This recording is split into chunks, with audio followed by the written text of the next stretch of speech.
खुशामदीद, आदाब, good morning, अस्सलाम वालेकुम। जुमेरात का दिन है, 10 अप्रैल सन 2025, सुबह के 8:37 का वक्त हुआ चाहता है। आपका मेज़बान हस्बे वादा आपके सामने हाजिर खिदमत है प्रोग्राम सलाम जी के लेकर। नाज़रीन, आज की अहम तरीन नशरियात में कुछ अहम बातें हैं। बात उस तिजारत की करते हैं जिसने एक संगीन रुख इख्तियार कर लिया है। बात अमेरिका की पॉलिसी की भी करेंगे आज। बात उस इंतहा पसंद और दहशतगर्द की भी करते हैं जो मुंबई हमलों में मुलविस है और थोड़ी देर में भारत आ रहा है। बात यहाँ पर नहीं रुकेगी कि बल्कि बात ईरान के साथ जारी मुज़ाकरात के हवाले से भी आपके सामने रखेंगे और मशरिकी वस्ता की अहम बात से भी आपको बाखबर करेंगे। मुल्क की सतह पर आएंगे तो बात ज़रा वक्त कानून की भी करते हैं जो बाज़ाब्ता तौर पर नाफिजुल अमल पूरे मुल्क के अंदर हो गया है, लेकिन मुल्क के अंदर सियासत चारों तरफ से दिख रही है। भारतीय जनता पार्टी और हिमायती तंजीमें इसके हक में मैदान में है और all India Muslim personal law board और कुछ सियासी जमातों ने सुप्रीम कोर्ट का दरवाज़ा खटखटा दिया है। बात जम्मू कश्मीर की भी होगी, जहां पर मंशियात की दलदल में फंसे नौजवानों के हवाले से तफसीलात ऐवान के सामने रखी गई, जहां पर सूरत हाल के हवाले से बात हुई। और वहीं पर हम आप जम्मू कश्मीर की जब बात करेंगे तो आपको उन 3 बड़े ऑपरेशनों के हवाले से भी अपडेट करेंगे जो मुसलसल इस वक्त जम्मू कश्मीर के अंदर चल रहे हैं। 10 बजे तक ये ट्रांसमिशन आपके साथ रहेगा, इस उम्मीद के साथ कि आप हर पल हर खबर पर हमारे साथ रहेंगे। और आप हमारी राब्ता site Facebook, YouTube, Twitter, Instagram पर भी ज्वाइन करेंगे, जहां पर आपका और हमारा रिश्ता और ज़्यादा मजबूत हो जाएगा। और मजबूती का ये असर तब दिखेगा जब आप हमारी राब्ता साइटों पर आकर, इनबॉक्स में आकर हमारे बारे में, हमारे प्रोग्रामों के बारे में बात रखेंगे, इस उम्मीद के साथ कि हम जब कल दोबारा आपके सामने आए तो प्रोग्रामों को मजीद बेहतरी के साथ देखा जाए। तो फिलहाल प्रोग्राम का टाइप फॉर्मेट है, सबसे पहले हिस्ट्री ऑफ द डे पर एक नज़र डालते हैं, उसके बाद खबरों के सफ़र को बढ़ाते हैं आगे। प्रोग्राम की शुरुआत के हिसाब से हिस्ट्री ऑफ द डे के साथ करेंगे कि माजी में आज के दिन की अहमियत क्या है। आज 10 अप्रैल है, जुमेरात का दिन है, लेकिन माजी में आज के दिन कौमी और आलमी सतह पर क्या कुछ हुआ है एक एक करके वो आपके सामने आ रहा है। आपको बता दें कि आज के दिन 10 अप्रैल 1875 में स्वामी दयानंद सरस्वती ने आर्य समाज की बुनियाद डाली। इस समाज के आज के दिन इसकी शुरुआत हुई थी। 1889 में आज के दिन रामचंद्रन चटर्जी गुब्बारे की मदद से आसमान में उड़ने वाले पहली भारतीय शहर बनी। ये एजाज ने आज के दिन अपने नाम किया। 1912 में टाइटैनिक जहाज़ अपने पहले और आखिरी सफ़र पर इंग्लैंड से अमेरिका के लिए रवाना हुआ। इसके बाद वो हादसे का शिकार हुआ 500 लोगों की मौत वाक़ा हुई, लेकिन आज आखिरी ये परवाज़ उनकी थी। और आज के दिन 1973 में पाकिस्तान ने पुराने आइन को रद्द किया और नया आइन पाकिस्तान में तश्कील दिया गया। 1999 में आज के दिन हिंद पाक चैम्बर्स ऑफ कॉमर्स को बाज़ाब्ता तौर पर तश्कील दिया। दोनों मुल्कों के जो सनतकार हैं वो सामने आए और चैम्बर ऑफ कॉमर्स को बाज़ाब्ता तौर पर आज के दिन तश्कील दिया गया था दो मुल्कों के दरमियान, हिंदुस्तान और पाकिस्तान। केरला के मंदिर में आग लगने से तकरीबन 110 लोगों की मौत वाक़ा हुई, जबकि 300 लोग इस हादसे में ज़ख्मी हुए। 1717 में आज के दिन रॉबर्ट वालपोल ने बरतानवी हुकूमत से इस्तीफ़ा दे दिया। 1968 में आज के दिन न्यूजीलैंड में शदीद तूफ़ान की वजह से एक जहाज़ डूब गया, जिसके नतीजे में जहाज़ में सवार 53 अफराद जो है वो हलाक हो गए। 1972 में आज के दिन ईरान में 7.1 की शिद्दत के ज़िलज़िले से 5000 अफराद हलाक हुए, कई लोग बेघर हुए।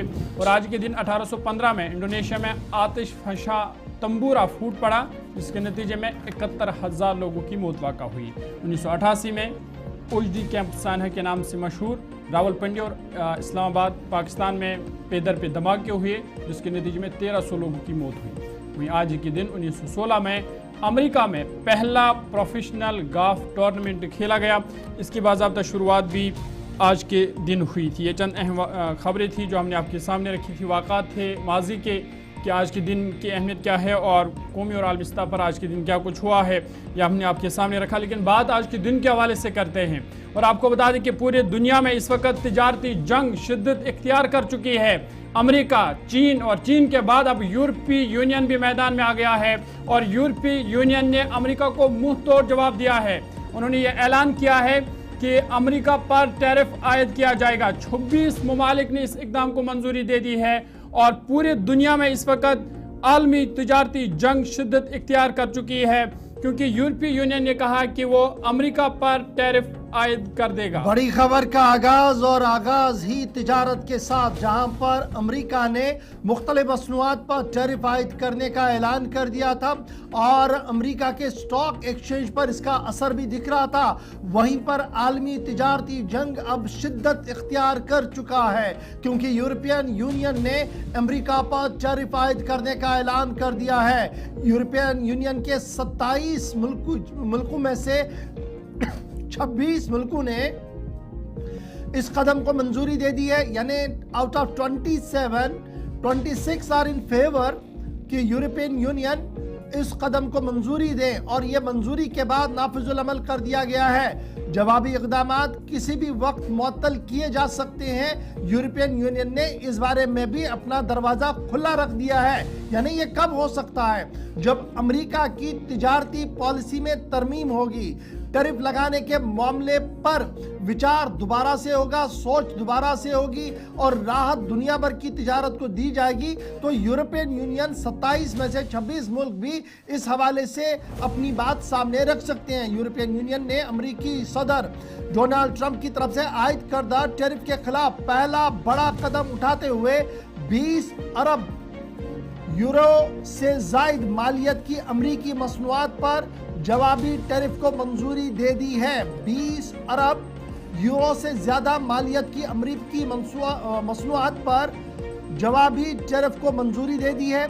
यूरोपियन कमीशन की तरफ से जारी किए गए बयान में कहा गया है कि मुंतखबा अमेरिकी मसनूआत पर जवाबी टैरिफ की शरह 25% तक होगी और इनका इतलाक 15 अप्रैल से शुरू होगा। यानी 15 अप्रैल से इसका इतलाक होगा। 10 तारीख के बीच में 5 दिन का वक्फा दिया गया है। हो सकता है अमेरिकी पॉलिसी में कोई नरमी आए।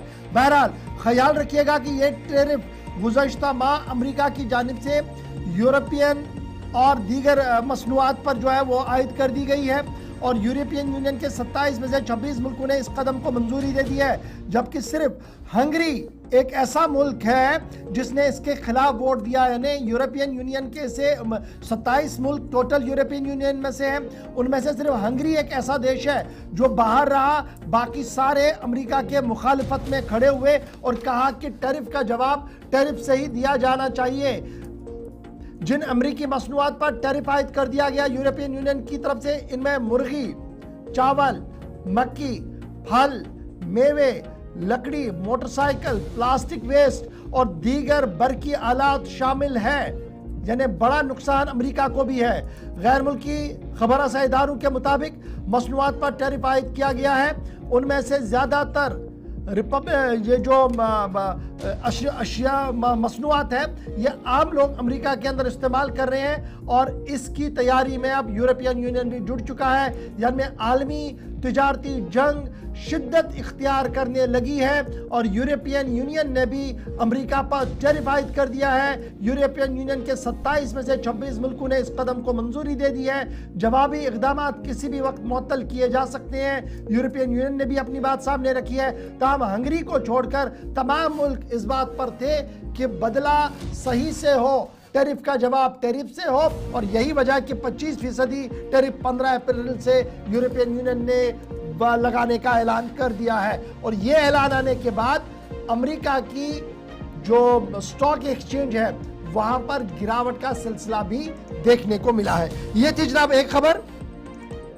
अब आते हैं एक और अहम खबर पर और बात जरा अमेरिका और ईरान की भी करते हैं, जहां पर काउंटडाउन शुरू हो गया है दरपर्दा मुज़ाकरात का, बिलवास्ता मुज़ाकरात का। लेकिन मुज़ाकरात से कबल पेचीदगियां फिर बढ़ने लगी हैं। अमेरिका ने ईरान के मजीद 5 इदारों पर पाबंदी आयद कर दी है। बड़ी खबर कि अमेरिका ने ईरान के मजीद 5 इदारों पर पाबंदी आयद कर दी है और अमेरिका और ईरान के दरमियान एटमी प्रोग्राम पर मुज़ाकरात होने में सिर्फ 2 रोज बाकी है और 2 रोज बाकी होने से पहले यानी 2 रोज से पहले ही अब ये खबर सामने आई है कि अमेरिका ने मजीद 5 इदारों पर पाबंदी आयद कर दी है।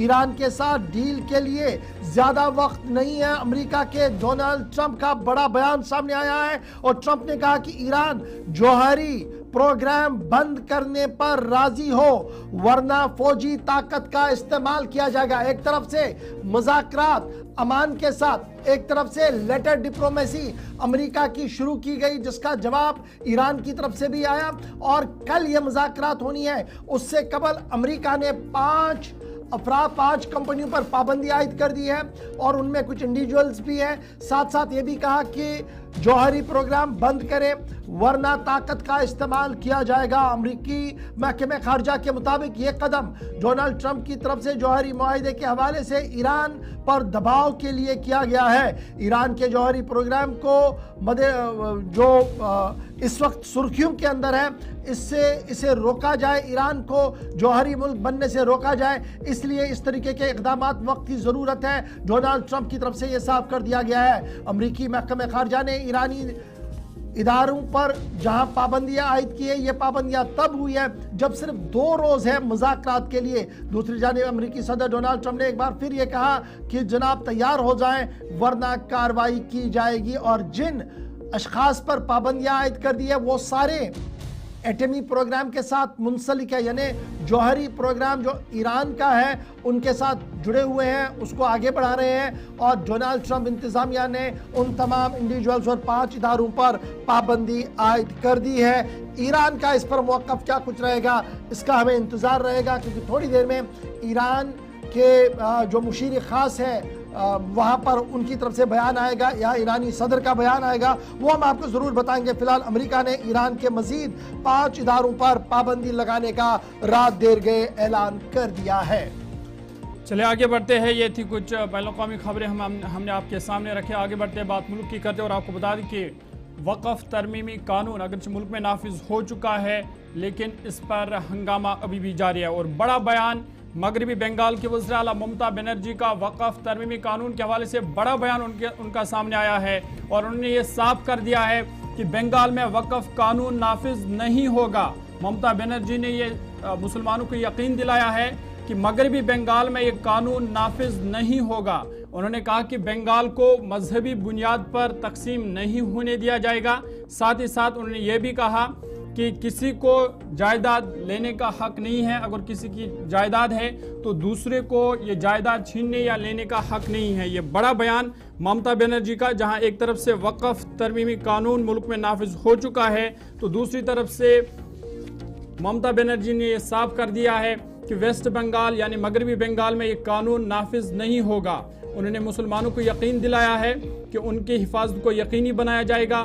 साथ ही साथ उनकी जो जायदाद है उसकी हिफाजत को भी यकीनी बनाया जाएगा। एक प्रोग्राम के दौरान जो जैन कम्युनिटी की जानिब से इस प्रोग्राम का इनेकाद हुआ था, विश्व नौकर महामंत्रा दिवस के मौके पर उन्होंने ये बयान दिया है और इस मौके पर उन्होंने भारतीय जनता पार्टी की भी तनकीद की और कहा कि भारतीय जनता पार्टी मुल्क में मजहबी बुनियादों पर लोगों को तकसीम करना चाहती है लेकिन मगरबी बंगाल में ऐसा नहीं होने दिया जाएगा। ये पहली वज़ीर आला जिन्होंने ये कहा कि इस कानून का इतलाक मगरबी बंगाल के अंदर नहीं होगा।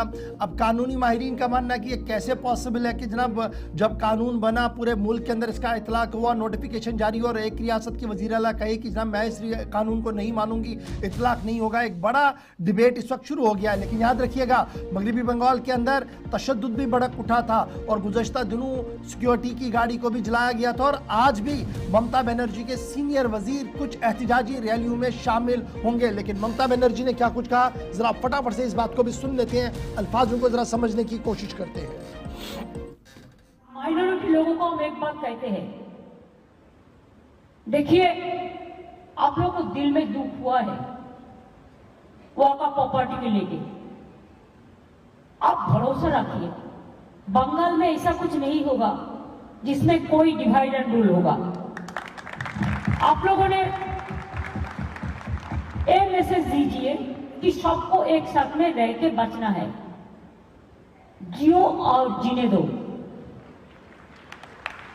इसके लिए बेसब्र होने का बात नहीं है और जो रहेगा उसको प्रोटेक्शन देना हमारा काम है।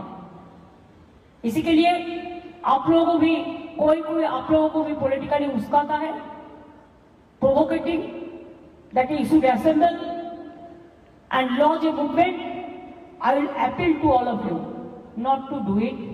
Please remember, when Didi is here, Didi will protect you and your property. Don't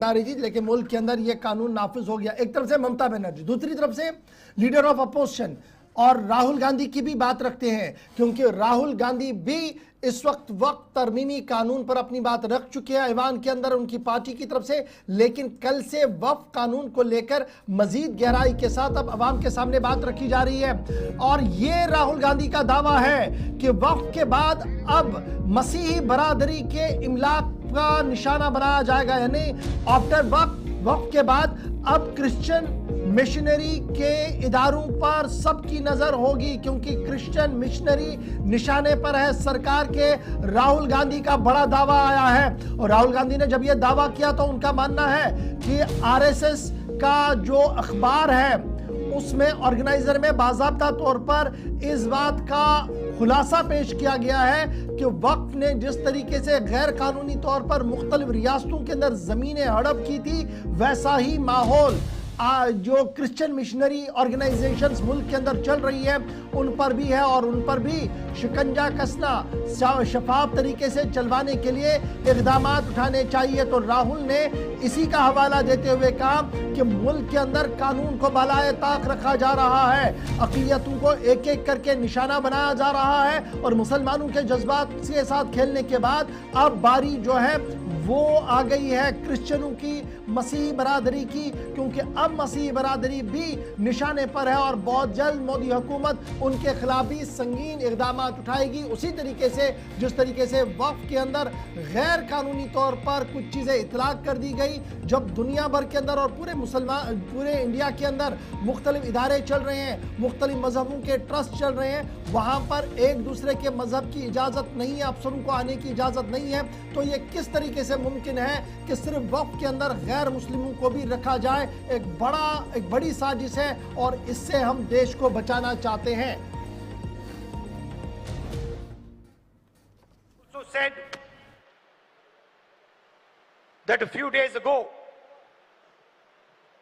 the BJP and the RSS attacked the freedom of religion. The Waqf bill and the article that appeared in the RSS magazine, the organizer, where they said that they are now going to attack the land of our Christian brothers and sisters, are both attacks on the Constitution of India, and they must be seen in that light. I also spoke about the caste census and about how we have taken a tremendous step in Telangana, which has revealed a lot.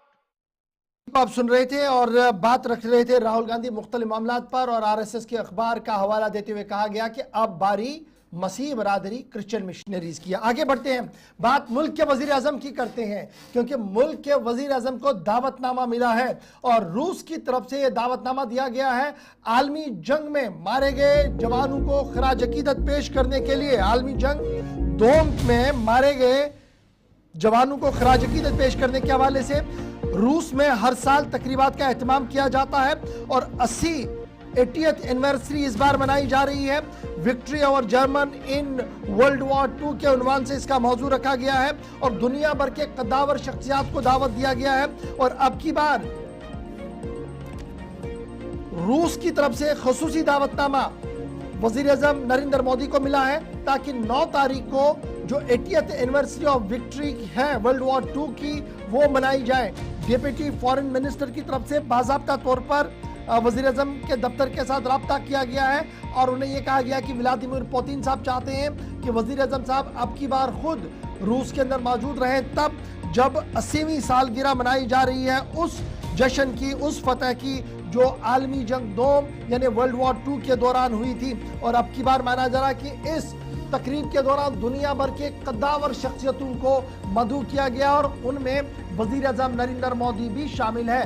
ताहम वजीर आजम दफ्तर की तरफ से अभी इस बारे में कोई भी तस्दीक नहीं की गई है और ना ही वजारत खारजा ने कोई प्लान चॉकआउट किया है कि क्या वजीर आजम आज खुद जाएंगे या वजीर आजम की रिप्रेजेंटेशन में कोई और वहां पर सीनियर वजीर जाएंगे। लेकिन बड़ी खबर यह कि व्लादिमीर पुतिन का खुसूसी दावतनामा वजीर आजम साहब को मौसूल हुआ है और बाज़ाब्ता तौर पर दफ्तर खारजा इस ज़मन में प्रेस कॉन्फ्रेंस करते हुए ये बताएंगे कि क्या 9 मई को वजीर आजम रूस के 2 रोज़ा दौरे पर जाएंगे या नहीं जाएंगे, या भारत की नुमाइंदगी वहां पर कोई और करेगा। तो ये रूस का दौरा होगा वजीर आजम का इस साल के दौरान अगर वो गए, वरना फंक्शन 9 मई को है और ये वो फंक्शन है जब वर्ल्ड वॉर 2 में जर्मनी के खिलाफ जो जंग लड़ी गई थी उसमें जीत दर्ज की गई थी और उन जवानों को, उन शहीदों को खराज अकीदत पेश करने के लिए हर साल ये तकरीब वहां पर की जाती है।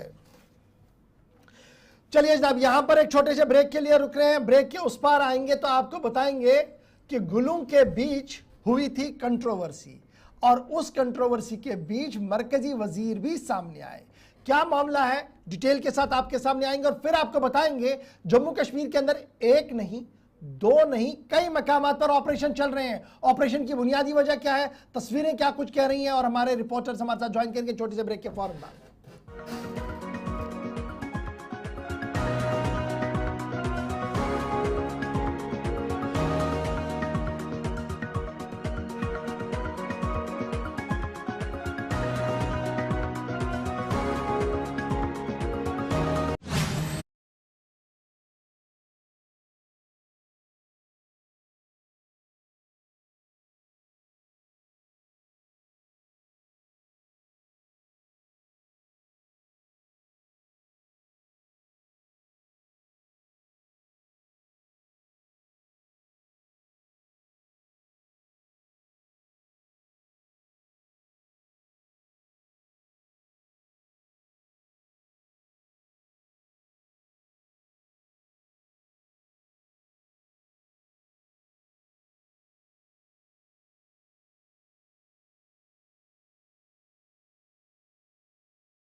ब्रेक के बाद आपका खैर मकदम है। प्रोग्राम सलाम जे के देख रहे हैं आप। दूसरे पड़ाव पर हम आ गए हैं। बात टूलिप गार्डन कंट्रोवर्सी के हवाले से करेंगे। आपको बता दें कि मरकजी वजीर किरेन रिजिजू जम्मू कश्मीर दौरे पर आए थे।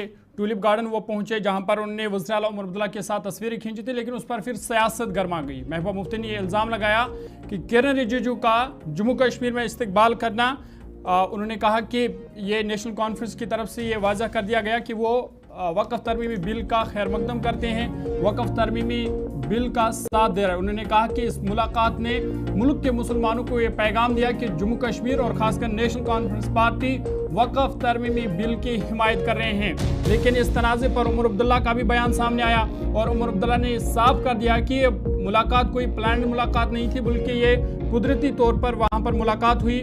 जब वो वहाँ पर पहुँचे तो उसी दौरान मरकज़ी वज़ीर किरण रिजिजू भी वहाँ टहलने के लिए पहुँचे, तो उस दौरान ये तस्वीरें खींची गई। इधर मरकज़ी वज़ीर किरण रिजिजू ने भी वो भी अब इस वाले से उन्होंने भी बयान जारी किया है और सोशल मीडिया एक्स पर उन्होंने ट्वीट करके ये वीडियो भी साथ साथ जारी किया और कहा कि ये फारूक अब्दुल्ला और उमर अब्दुल्ला से मिलना ये कुदरती मुलाकात थी। वो वहाँ पर टहलने आए थे, उसी दौरान वज़ीर आला उमर अब्दुल्ला भी वहाँ पर थे, डॉक्टर फारूक अब्दुल्ला भी वहाँ पर थे और जिस दौरान ये तस्वीरें खींची गई या ये मुलाकात भी हुई। लेकिन इस मामले पर सियासत गर्म है।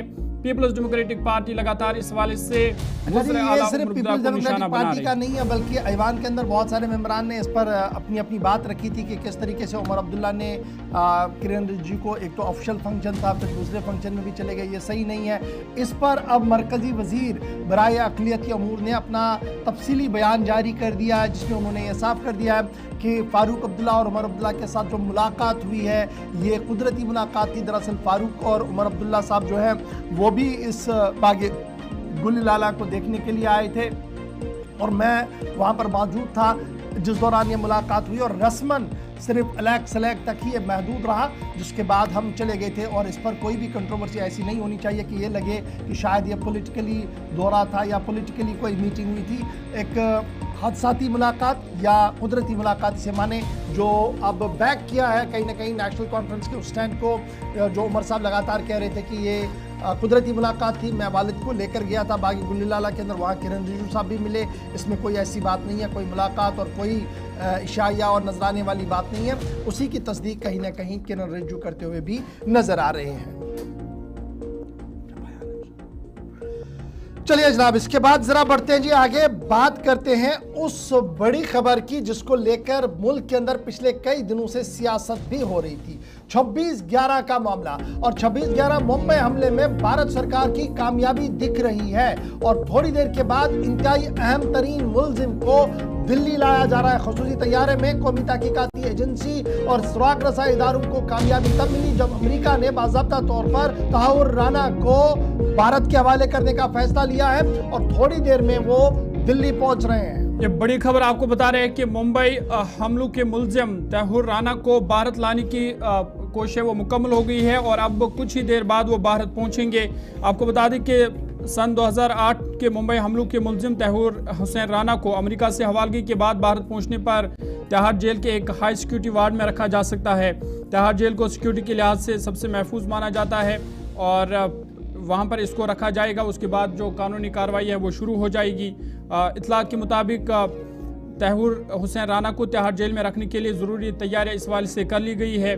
जेल हुकाम अदालती हुक्म का इंतज़ार कर रही हैं। आपको बता दें कि 64 साला ये जो तहव्वुर राना है कैनेडियन शहरी है और 2008 के मुंबई हमलों के अहम साजिशकारों में इसे करार दिया जाता है। इसे अमरीकी शहर डेविड कोलमैन हेडली और दाऊद गिलानी का करीबी साथी भी बताया जा रहा है और अब कुछ ही देर बाद इनको भारत लाया जाएगा। इस वाले से खुसूसी परवाज़ जो है वो भारत पहुंचेगी क्योंकि हवालगी से बचने की उनकी आखिरी कोशिश भी नाकाम हो चुकी है और अमरीकी सुप्रीम कोर्ट के जजों ने उनकी दरख्वास्त मुस्तरद कर दी है और हुकाम के मुताबिक तहव्वुर राना को भारत लाने के लिए मुतअद्दिद एजेंसियों के एहलकारों पर मुश्तमिल टीम जो है वो पहले ही अमेरिका रवाना हो चुकी है। 26 नवंबर 2008 को 10 पाकिस्तानी हमलावरों के एक ग्रुप ने एक रेलवे स्टेशन, दुलगजरी होटलों और एक यहूदी मरकज़ पर बैक वक्त हमले किए और बहरिया अरब के रास्ते भारत के मालियाती दारुल-हुकूमत मुंबई में दरअंदाजी की। तकरीबन 60 घंटे तक जारी रहने वाले इस हमले में 166 अफराद हलाक हुए थे, जिससे पूरे मुल्क में मातम छा गया था। यहाँ तक कि हिंदुस्तान और पाकिस्तान को जंग के दाहिने पर पहुँच गए थे। मुलजिम राना को 17 साल बाद भारत लाया जा रहा है और मुंबई हमले के मुतासरीन को उम्मीद है कि उनके साथ इंसाफ होगा। वो तैमूर राना को फांसी देने का मुतालबा कर रहे हैं, लेकिन फिलहाल जब अभी कुछ देर बाद वो भारत पहुंचेंगे तो उसके बाद अदालती कार्रवाई होगी और क्या उसके हवाले से फिर अदालत क्या फैसला सुनाएगी उस पर सबकी नजर रहेगी। चलिए जनाब, इसके बाद जरा एक और अहम और बड़ी खबर पर आते हैं और बात जरा दाखिला वजीर अमित शाह साहब की करते हैं। वजीर दाखिला अमित शाह एक तकरीब से खिताब कर रहे थे, जिस दौरान उन्होंने मुल्की सियासत, बैनुल-अक़वामी सियासत पर अपनी बात रखी। न सिर्फ बात यहां तक रखी बल्कि उन्होंने बात यह भी बता दी कि वक्फ तरमीमी कानून दरअसल मुसलमानों के हक में कानून बनाया गया है। पाकिस्तान का इलाका POJ भारत का अभिन्न हिस्सा है, अटूट हिस्सा है और भारतीय हुकूमत और पार्लियामेंट के अंदर बाज़ाब्ता तौर पर इसमें करारदाद पहले ही लाई गई है। अमली इक़दाम भी बहुत जल्द शुरू किए जाएंगे। यहां पर अमित शाह साहब नहीं रुके बल्कि आगे कहा कि वक्फ तरमीमी कानून लाना अहम तरीन जरूरत थी, क्योंकि तकरीबन 1500 करीब पुराने मंदिर जो हैं, यानी 1500 साल या 1500 के आसपास जो मंदिर है वो गैर कानूनी तौर पर उनकी जमीनें वक्फ को दी गई थी, वक्फ ने कब्जा किया था। आगे उनका मानना था कि जो लोग इस वक्त इसका विरोध कर रहे हैं, एहतजाज कर रहे हैं, दरअसल वो लोग हैं जिन्हें जाती तौर पर वक्फ से फायदा मिला है और उन्हें ये डर है कि जब एहतिसाबी अमल शुरू होगा तो उनके गिरेबान तक भी हाथ आ सकता है। वज़ीर दाखिला का ये साफ था मानना कि इंतहा पसंदी, दहशतगर्दी किसी भी कीमत पर काबिल कबूल नहीं है। जम्मू कश्मीर के अंदर हालात आहिस्ता आहिस्ता करके बेहतर हो रहे हैं। दाखिला वजारत और वज़ीर आला के दफ्तर के बीच में भी राब्ता है, ताहम अमन कानून की सलामती सूरत हाल में किसी भी कीमत पर लैतुलैल नहीं किया जाएगा।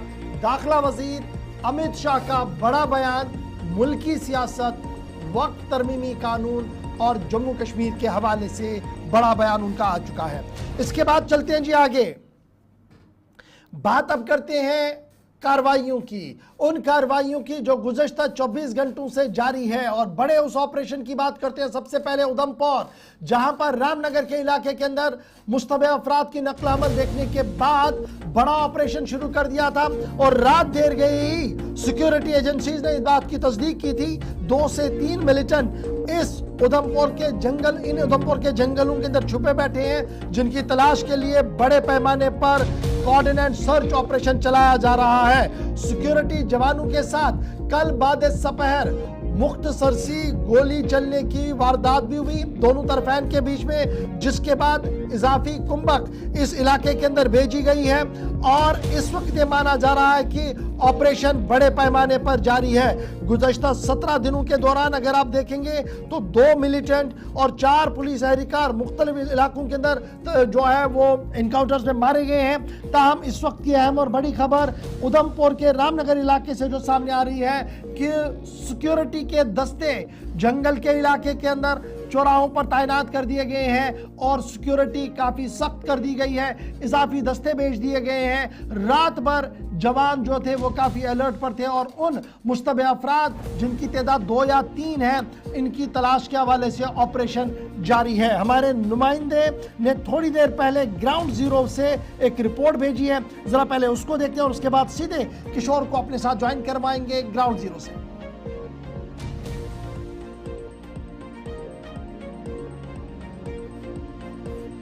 जोफड़ का इलाका है, उस इलाके के अंदर आज दूसरे दिन भी जो है वो इनकाउंटर शुरू है, क्योंकि अभी हमारे पास एक बड़ा अपडेट आ रहा है कि उस इलाके के अंदर जो है गोलियों का तबादला जो है वो शुरू हो गया है। एक तरफा जो है वो गोलीबारी हो रही है, लेकिन हम आपको बताते चलें कि इस वक्त गुलिस्तान की टीम ग्राउंड जीरो पर है और मेरे पीछे आप साफ तौर पर देख सकते हैं कि जो अलग अलग सुरक्षा बल हैं उनकी तरफ से जो है वो मोर्चा जो है वो संभाल लिया गया है। लेकिन यही वो घने जंगल हैं, इन्हीं जंगलों में जो दहशतगर्द हैं, 2 से 3 आतंकी जो हैं वो इन्हीं जंगलों में छुपे हुए हैं। लेकिन हमारे जो जे.एंड.के पुलिस के जवान हैं उनकी तरफ से देखिए किस तरह से मोर्चा संभाला हुआ है। और आपको बताते चलें कि अभी एक बड़ी खबर आ रही है, बड़ा अपडेट आ रहा है कि जो हमारे सुरक्षा बलों की तरफ से जो है वो उस इलाके के अंदर जो है वो गोलीबारी शुरू हो गई है। जिस तरह से एसएसपी उधमपुर की तरफ से रात के समय ही स्पष्ट कर दिया गया था कि जैसे ही सुबह पहली किरण में उसी तरह से जो है वो सर्च ऑपरेशन बड़े पैमाने पर चलाया जाएगा, इनकाउंटर में भी तब्दील कर दिया जाएगा। लेकिन इस वक्त की हम आपको बड़ी खबर ये जो जोफड़ का इलाका है वहां से दिखा रहे हैं। देखिए किस तरह से हमारे जवान हैं और इनकी तरफ से मोर्चा संभाला गया है। और आपको ये बताते चलें कि बैक टू बैक जो तहसील मजालता का इलाका है और रामनगर तहसील के अंदर जो सर्च ऑपरेशन है वो बड़े पैमाने पर चलाया जा रहा है। और दूसरी तरफ आपको बताते चले कि ड्रोन का भी यहाँ पे सहारा लिया जा रहा है कि जल्द से जल्द इन 2 से 3 आतंकियों को जो है वो ढेर किया जाए। लेकिन फिलहाल चुनौतीपूर्ण ये रहेगा क्योंकि ये जो इलाका आप देख रहे हैं किस तरह से पूरा का पूरा ये जंगल का इलाका है और यहाँ पे जो सर्च ऑपरेशन चलाना किसी खतरे से कम नहीं है। इस वक्त की बड़ी खबर और जो गुलिस्तान की टीम है वो ग्राउंड जीरो पर है और तस्वीरों में आप साफ तौर पर देख सकते हैं कि किस हमारे नुमाइंदे किशोर ग्राउंड जीरो पर थे और सिक्योरिटी एजेंसियां किस तरीके से नाके पर बैठी और तलाशी कार्रवाइयां चला रही है, डिटेल्स आपको पहुंचे। लेकिन सीधे लाइव इस वक्त हमारे साथ किशोर ज्वाइन कर चुके हैं। किशोर, जरा बताइएगा ऑपरेशन की लेटेस्ट अपडेट क्या है? क्या सिक्योरिटी एजेंसीज ने उस पॉइंट को जीरो किया है जहां पर ये मिलिटेंट छुपे बैठे हैं, या अभी भी जंगल का एक बड़ा इलाका है जिसको छान मारा जा रहा है? और एडवांस ये जो गोली चलने की खबर है, ये एडवांस फायर भी होता है कभी कभार सिक्योरिटी एजेंसीज की तरफ से?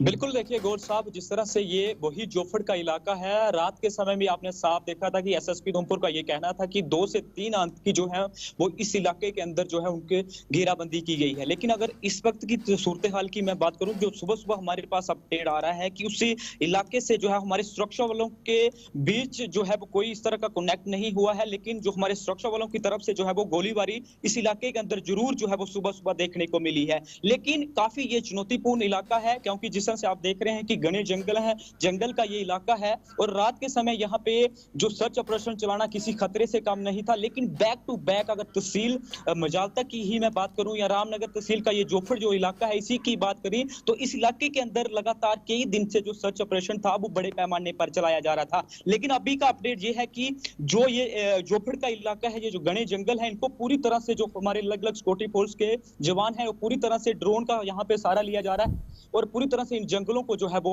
गौर साहब खंगाला जा रहा है। और दूसरी तरफ हमने ये भी देखा कि जितने भी यहाँ पे लोकल रूट रहते हैं, लोकल मार्क रहते हैं, उनकी भी लोगों की यहाँ पे जो लोकल रो है उनकी प्रॉपर से यहाँ पे चेकिंग की जा रही है।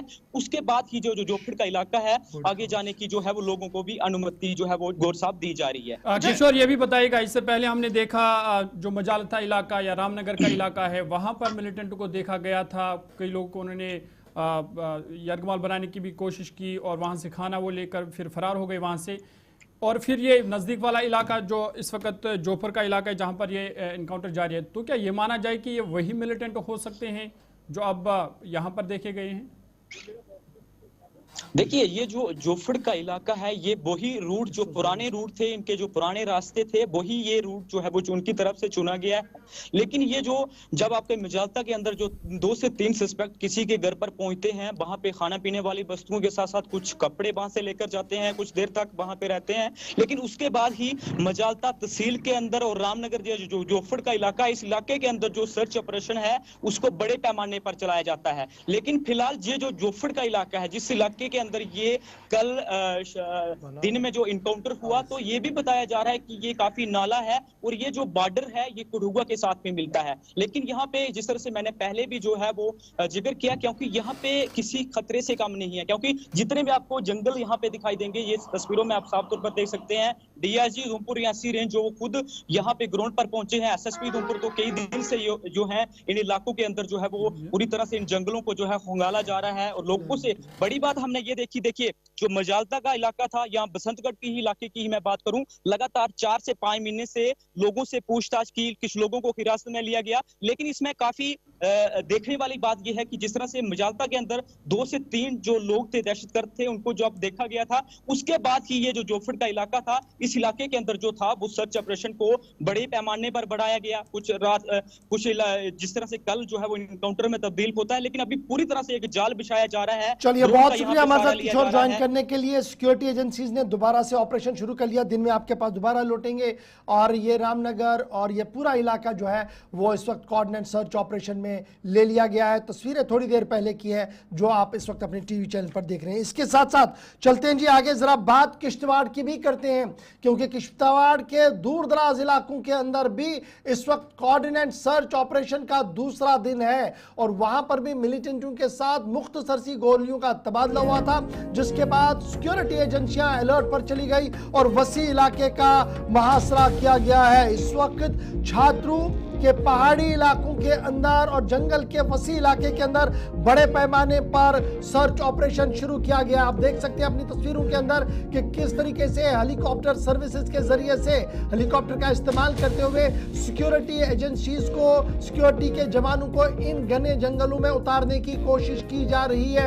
एनकाउंटर रात देर गए की खबर यहां पर भी थी कि छात्रों के पहाड़ी इलाके के अंदर और इन घने जंगलों के अंदर सिक्योरिटी एजेंसीज को इत्तला थी कि मिलिटेंट छुपे बैठे हैं, जिसके बाद हल्का फायर भी हुआ था, जिसके फौरन बाद पिंगिनाड़ और नादीगाम के इलाके के अंदर जो छात्रों किश्तवाड़ के इलाके हैं वहां पर कॉर्डन लगाया गया था। रात भर कॉर्डन रहा है और सुबह एक बार फिर यह इत्तला आई कि एडिशनल डिप्लॉयमेंट चॉपर सर्विसेज के जरिए से भेजी गई है, क्योंकि ये इलाका तकरीबन मेन रोड से जहां तक रास्ता जाता है वहां से 10 से 15 किलोमीटर का अंदर है और जंगल का एरिया है, इसलिए यहां पर कोई नुकसान सिक्योरिटी एजेंसीज को ना हो, फिजाइया का इस्तेमाल किया जा रहा है और चॉपर के जरिए से ड्रॉप इन करने की कोशिश की जा रही है। पिछले 3-4 दिनों से जब आप देखेंगे तो इस एरिया के अंदर भी मुसलसल ये इत्तला थी कि मिलिटेंटों की मौजूदगी है, जिसके बाद वसी पैमाने पर यह ऑपरेशन शुरू कर दिया गया है। किश्तवाड़ का इस वक्त का इलाका सुर्खियों के अंदर है, जहां पर पिंगनाड़ और नादीगाम के वो इलाके हैं जहां पर सिक्योरिटी एजेंसियां हाई अलर्ट पर है। अजय शान किश्तवाड़ से हमारे साथ इस वक्त ज्वाइन कर चुके हैं। अजय, जरा अपडेट करें, कल आप अपडेट कर रहे थे कि हल्की गोली चलने की इतला मिली, जिसके बाद सिक्योरिटी एजेंसीज ने वसी इलाके का कॉर्डन किया, रात हल्का ऑपरेशन चला, लेकिन सुबह से हम देख रहे हैं कि चॉपर स्लॉटीज बढ़ा दी गई हैं और आला अफसरों को वहां पर भेजा जा रहा है, सिक्योरिटी के जवान वहां पर भेजे जा रहे हैं। ऑपरेशन की क्या कुछ डिटेल्स आपके पास, और किस तरीके का इलाका है जहां पर ये इस वक्त बड़ा ऑपरेशन शुरू किया गया है? वो देखिए, ये छात्रों का जो इलाका है ये काफी घना इलाका है। पहाड़ी इलाका होने के साथ साथ जंगलात काफी घने हैं इस इलाके में।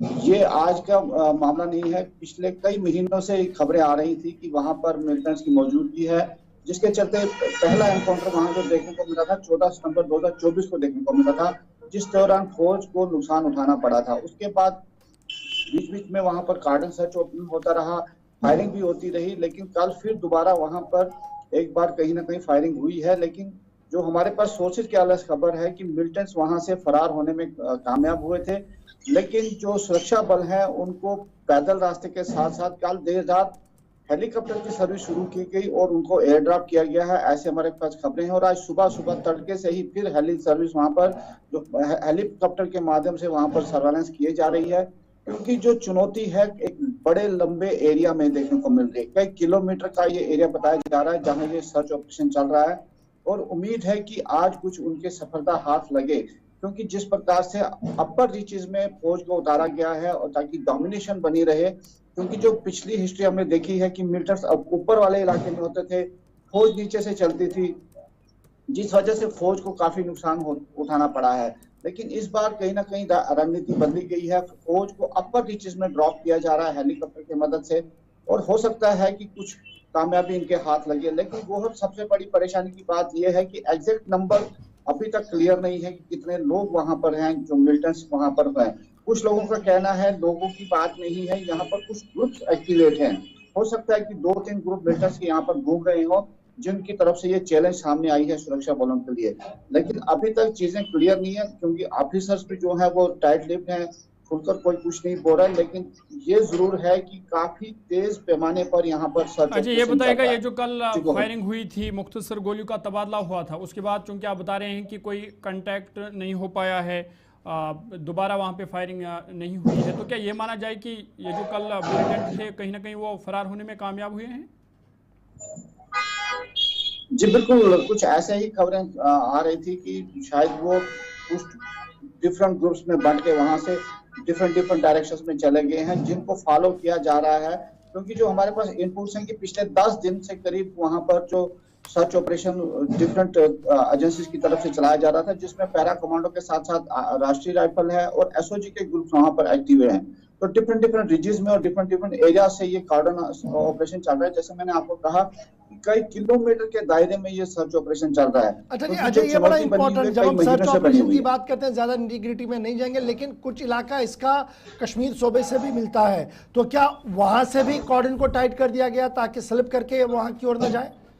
बिल्कुल, देखिए अनंतनाग के साथ ये जो एरिया है ये पीछे उसकी रीजन मिलती है, तो कहीं ना कहीं वो भी खदशा बना रहता है कि वहां से इन्फिल्ट्रेट इधर ना हो या यहाँ से उधर ना चला जाए। तो उस तरह से भी बताया जा रहा है कि डोमिनेशन है ये एरिया। अगर ये पहाड़ों के रास्ते से भी आगे बढ़ते हैं तो ये डोडा की तरफ भी मूव कर सकते हैं और किश्तवाड़ के इंटीरियर चलिए, में भी बहुत आ शुक्रिया सकते अजय शाह हैं। हमारे साथ तो कहीं ज्वाइन ना करने के लिए, कहीं अपडेट करने के लिए। फिलहाल ऑपरेशन जारी है और ये वो इलाका है, आधा हिस्सा कश्मीर के साथ भी मिल सकता है, डोडा भद्रवाह के साथ भी मिल रहा है, और फिलहाल वसी इलाके के अंदर ऑपरेशन शुरू कर दिया है। आर्मी की तरफ से जो पैरा इन ट्रूपर्स हैं उनको यूज किया गया है, पैरा ट्रूपर्स को लगाया जा रहा है ताकि उन मिलिटेंटों की तलाश को मुकम्मल किया जाए जिनके बारे में इत्तला मिलेगी। छोटा सा ब्रेक होगा, यहाँ पर ब्रेक के उस पार दो बड़ी अहम खबरें, एक किश्तवाड़ के कुटवा के अंदर क्या कुछ इस वक्त चल रहा है, और भारत और पाकिस्तान सरहद पर क्या कुछ करने जा रहे हैं। आज बड़ी खबर आपको बताएंगे क्योंकि एक बड़ी डेवलपमेंट हो रही है भारत पाकिस्तान सरहद पर। आज बाद दोपहर क्या कुछ है बताएंगे आपको डिटेल के साथ, छोटे से ब्रेक के फौरन बाद।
ब्रेक के बाद आपका खैर वक्त में प्रोग्राम सलाम जय के देख रहे हैं आप और एक पड़ाव पर हम दाखिल हो गए। बात ऑपरेशंस की चल रही थी, उधमपुर किश्तवाड़ में ऑपरेशन चल रहे हैं, लेकिन इधर आपको बता दें कि कुटवा में भी सिक्योरिटी को चौकस कर दिया गया है। बड़ी खबर आपको बता रहे हैं कि उधमपुर किश्तवाड़ के बाद अब कुटवा के मुल्हिका इलाकों में भी चौकसी बढ़ा दी गई है, सिक्योरिटी को मजीद सख्त कर दिया गया है और मुश्तबह अफराद की नकलो हरकत पर कड़ी नजर रखी जा रही है। मुख्तलिफ इलाकों में तलाशी कार्रवाइयां भी चलाई जा रही है, क्योंकि उधमपुर का जो इलाका है, उधमपुर जोफर इलाका जहां पर इस वक्त इनकाउंटर चल रहा है, वो वाला इलाका कुटवा के साथ कनेक्ट करता है और ऐसे में माना जा रहा है कि बंजाल बटवाल, सारला, बठोडी, धनु पैरोल ये जो इलाके हैं उधमपुर से कनेक्ट कर रहे हैं और ऐसा माना जा रहा है कि मिलिटेंटों की मौजूदगी यहाँ पर भी हो सकती है। और जोफर इलाका जो उधमपुर का है वो कनेक्ट करता है मारता उधमपुर के इलाके से, उधमपुर कुटवा ये दोनों आपस में कनेक्ट करते हैं। साथ ही साथ जो यहाँ पे एक खेल नाला है उसकी ट्रिब्यूटरी उज्ज रिवर के साथ कनेक्ट करती है, जो फिर आगे चल के जो इंटरनेशनल बॉर्डर है कुटवा IB उसके साथ वो कनेक्ट करता है। तो इसलिए अब कुटवा में भी चौकसी जो है वो मजीद बढ़ा दी गई है। और कुटवा की जब हम बात करते हैं तो कुटवा के हीरानगर इलाका हो या पंचतरती का इलाका हो, वहाँ पर भी इससे पहले जो मिलिटेंट की नकलो हरकत है वो देखी गई है और ऐसा माना जा रहा है कि सनियाल का इलाका हो या हीरानगर और फिर पंचतरती इन इलाकों में भी कुछ दिन पहले मिलिटेंट की मौजूदगी देखी गई थी और ऐसा माना जा रहा है कि ये कई ग्रुप हो सकते हैं जो उधमपुर से लेकर कुटवा तक और कुटवा से लेकर हो सकता है फिर किश्तवाड़ तक ये एक जगह से दूसरी जगह शिफ्ट होते हैं और इसी को लेकर आप अच्छा जी, लेकिन बड़ी बात यह है कि सिक्योरिटी एजेंसीज को इनपुट मिलता है और मकामी नौजवान और मकामी आबादी की तरफ से ये इनपुट दिया जाता है, जिसके बाद ही ये कॉर्डन एंड सर्च ऑपरेशन चलाए जा रहे हैं और कई बार कामयाबी सिक्योरिटी एजेंसीज को मिली है। रंजीव मेहता इस वक्त हमारे साथ ज्वाइन कर चुके हैं। रंजीव जरा अपडेट करें, ये जो कठुआ के इलाके हैं कहां कहां पर ये सर्च चल रहा है और क्या ये सर्च एहतियातन किया गया है या कोई वाकई तौर पर इनपुट है सिक्योरिटी एजेंसीज को जिसके बाद ये ऑपरेशन शुरू किया गया है? देखिए गौहर, मैं बताऊं कि यहाँ पर जो सिक्योरिटी बढ़ाई गई है, क्योंकि उधमपुर में कल रामनगर के जोफर इलाके में जो गोलियों का तबादला हुआ उसके बाद लाजमी हो जाता है कि कठुआ जिले में भी जो सुरक्षा है वो उसको बढ़ाया जाए, खास के इस इलाके में लगते हैं। तो क्योंकि जो पहले वारदातें हुई जो पिछले 15 से 20 दिन के बीच जितना भी आतंकियों के साथ जो सुरक्षा बलों का जो आंख मचोली की खेल चलता रहा, जिसके बाद गोलियों का तबादला भी हुआ, जिसमें पुलिसकर्मी भी शहीद हुए, 2 आतंकी भी ढेर कर दिए गए। तो उसके बाद से ही लगातार अंतर्राष्ट्रीय सीमा से लेकर ऊपरी उधमपुर के पहाड़ों तक की जो सर्च ऑपरेशन है वो लगातार चलाए जा रहे हैं। और वहीं इस दौरान जब उधमपुर में हुई है तो बांजर पड़वाल का इलाका है, सरला का इलाका है, धनु परोल है, इस इलाके बटोड़ी है, क्योंकि इस इलाके में नकलो हरकत जो इन मशकूक लोगों की जो है वो पहले भी दर्ज की गई सुरक्षा बलों की तरफ से। तो काफी संवेदनशील इलाका है, यहाँ पर सुरक्षा कड़ी कर दी गई है, क्योंकि हमने पहले भी देखा जब पिछले बार भी उधमपुर में जब BGD गार्ड पिछले साल जिनकी आतंकियों ने गोली मारकर हत्या कर दी गई थी, उस दौरान भी आतंकी जो है वो वारदात को अंजाम देने के बाद कठुआ जिले की तरफ रुक कर गए थे। तो ये लोकेशनें अपनी बदलती रहती है, जैसे ही जिला बदलता है जो सुरक्षा के तो अभी कोई संदिग्ध जो पुलिस के हाथ लगा हो जिनसे पुलिस पूछताछ कर रही है, कोई इस तरीके की खबर? अभी तक इस इलाके की बात करूं तो काफी लोगों को पुलिस ने पूछताछ के लिए बुलाया था, लेकिन उनसे क्या मालूमात हासिल हुई इसकी बारे में जानकारी नहीं है। लेकिन पुलिस जो है वो लगातार जितनी भी सुरक्षा एजेंसियां हैं वो इस इलाके में लगातार दबिश दे रही हैं, सुराग निकालने की कोशिश कर रही हैं, कौन लोग इनको पनाह देते हैं, कहां से आते हैं, कौन OG का काम करते हैं। तो उन इलाकों उसको सबको लेकर, क्योंकि बॉर्डर से लेकर पहाड़ी इलाकों तक पहुंच। चलिए, बहुत शुक्रिया रंजीव, आप नजर बनाए रखिए कि क्या कुछ वहां पर होगा। फिलहाल कठुआ के भी कई इलाकों के अंदर सर्च ऑपरेशन जारी है, लेकिन इस बीच भारत पाकिस्तान सरहद से हवाले से बड़ी खबर। सरहदों पर जहां तनाव गुज़श्ता कई दिनों से देखने को मिल रहा था और बिला जवाब फायरिंग की भी इतलात वक्फे से आ रही थी, वहीं पर खबर यह है कि भारत और पाकिस्तान के बीच बाज़ाब्ता तौर पर फ्लैग मीटिंग होने जा रही है। Flag meeting line of control पर होने जा रही है और ये फ्लैग मीटिंग आज पुंछ जिले के अंदर लाइन ऑफ कंट्रोल पर होगी। बड़ी खबर कि सरहदी तनाव खत्म करने के लिए, कम करने के लिए एक बार फिर भारत और पाकिस्तान की आर्मी के बीच फ्लैग मीटिंग होने जा रही है। चकंदाबाग का इलाका होगा जम्मू सेक्टर के अंदर, जम्मू पूंछ सेक्टर के अंदर चकंदाबाग के इलाके के अंदर, यहां पर ही ये फ्लैग मीटिंग जो है वो कराई जाएगी। बड़ी इत्तला और खबर इस वक्त सामने आ रही है कि चकंदाबाग इलाके के अंदर ये फ्लैग मीटिंग होगी और यहां पर तमाम तैयारियां कर ली गई है। याद रखिएगा कि गुज़श्ता दिनों बारूदी सुरंग का धमाका हुआ था, उसके बाद कई बार इन्फिल्ट्रेशन की भी खबरें सामने आई, फायरिंग के कुछ इंसिडेंट्स भी हुए और लगातार ये कोशिश की जा रही है कि सरहदों पर अमन और कायम मुकम्मल तौर पर रहे। भारत और पाकिस्तान के बीच बड़ी खबर यह है कि फ्लैग मीटिंग होने जा रही है। जमशीद मलिक के पास सीधे फोन लाइन पर हमारे साथ है। जमशीद, अपडेट करें कि क्या कुछ है इस खबर के हवाले से, आपके पास कितने बजे ये मीटिंग होगी और कौन से अफसर यहाँ से है और वहाँ से क्या फरिश्त आई है? चकंदाबाग के फ्लैग पॉइंट पर यह होगी या चकंदाबाग सेंटर के अंदर यह होगी? कहाँ पर यह मीटिंग बुलाई गई है? बिल्कुल गौर, लाइन ऑफ कंट्रोल पर पिछले कुछ अर्सा से कशीदगी में काफी इजाफा दोबारा देखने को मिला था, जिसके बाद आज पुंछ के चक्का के बाग के अंदर ब्रिगेडियर लेवल सतह की ये फ्लैग मीटिंग होने जा रही है। तकरीबन 12 बजे के आसपास, जो हमारे जराए बता रहे हैं कि 12 बजे के आसपास ये मीटिंग का सिलसिला शुरू होगा और आज ये मीटिंग चक्का के बाग होने जा रही है। इससे पहले भी इस इलाके में बहुत सारी मीटिंगें हुई, मगर इस बार हालात दोबारा कशीदा होना शुरू हुए थे, जिनको देखते हुए ये मीटिंग बुलाई गई है। क्योंकि पिछले 2 सालों से लाइन ऑफ कंट्रोल पर ना जंग माहिदा के बाद लोगों ने राहत की सांस ली और वो जो कायम है उसको बरकरार रखने के लिए इसकी आज की मीटिंग का सिलसिला देखने को मिल रहा है। और तकरीबन 12 बजे के आसपास ये मीटिंग चक्का के बाग पूंछ में होने जा रही है। जी, कि कौन से अफसर होंगे जो इस एलओसी पर बैठेंगे मीटिंग के अंदर? क्या ये ब्रिगेड लेवल के हैं, बटालियन लेवल के हैं?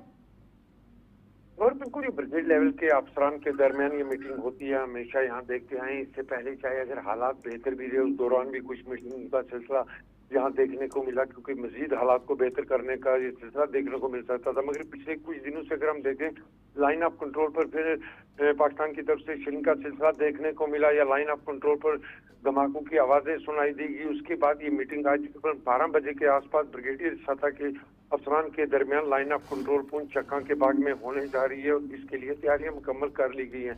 हालांकि ये जरूर बताया जा रहा है कि इस मीटिंग का सिलसिला 11 से 12 बजे के बीच का दरमियान का टाइम दिया गया कि इस टाइम में हो सकती है और आज ये मीटिंग पूंछ के चक्का के बाग में होने जा रही है। जी, बहुत शुक्रिया जमशीद मलिक। नजर बनाए रखिए चकंदाबाग के मकाम पर भारत और पाकिस्तान की अफवाज के बीच फ्लैग मीटिंग होने जा रही है और यह फ्लैग मीटिंग तब की जा रही है जब कोशिश की जा रही है कि दोनों फौजियों के बीच में सलाह समझौता रहे और सरहदें आग ना उगले, खामोश रहे। और पिछले कई सालों से लगातार हम देख रहे थे कि अमन और सुकून वापस लाइन ऑफ कंट्रोल के उन गांवों के अंदर मिला था, लोग वापस अपने घरों के अंदर रह रहे थे और बिला खौफ रह रहे थे। लेकिन गुज़श्ता कुछ दिनों से टेंशन बनी हुई है, जिसके बाद इस टेंशन को खत्म करने की एक और पहल आज चकंदाबाग के अंदर देखने को मिल सकती है। बढ़ते हैं जी आगे, बात जरा उस दस्तावेज की करते हैं जो दस्तावेज इंतहाई अहम है, क्योंकि इस दस्तावेज पर आपकी शहरियत भी निर्भर है। और खबर डोमिसाइल के हवाले से 5 अगस्त के बाद जम्मू कश्मीर के अंदर डोमिसाइल का कानून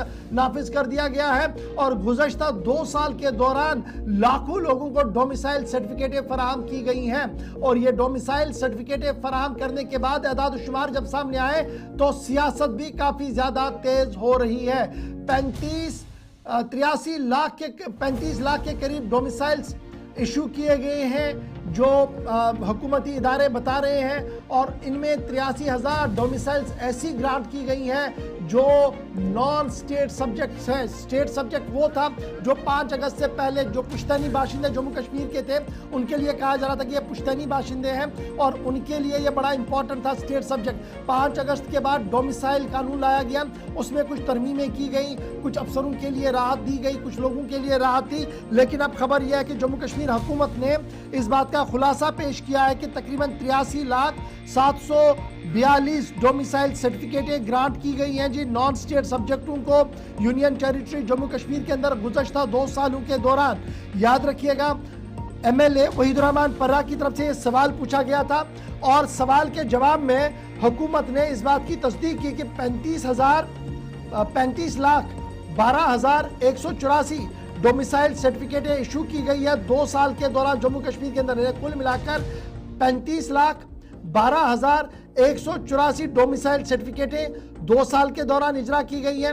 मिनिस्टर इंचार्ज रेवेन्यू की तरफ से यह साफ कर दिया गया कि 83,742 यानी 83,742 इंडिविजुअल्स ऐसे हैं जो स्टेट के बाहर के हैं या जिनका अर्थ स्टेट के साथ कोई ताल्लुक नहीं था, इंडिविजुअल्स हैं, उन्हें ये सर्टिफिकेट ये ग्रांट कर दी गई है। और जब ये खबर सामने आई उसके बाद सियासी महाज पर गर्माहट भी देखने को मिल रही है।